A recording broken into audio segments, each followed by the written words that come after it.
Following the video of Ms. Wang demonstrating 20 seconds for multi-speed feeding in the last issue, some customers inquired about the feasibility of using 3-wire NPN sensors to achieve a similar scenario.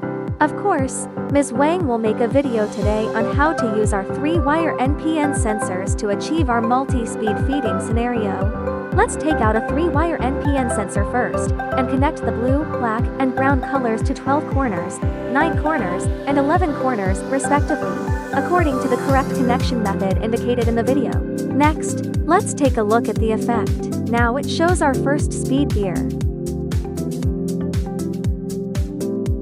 After connecting the sensor light is on at this time, and our speed A is displayed. Then its default value is 160.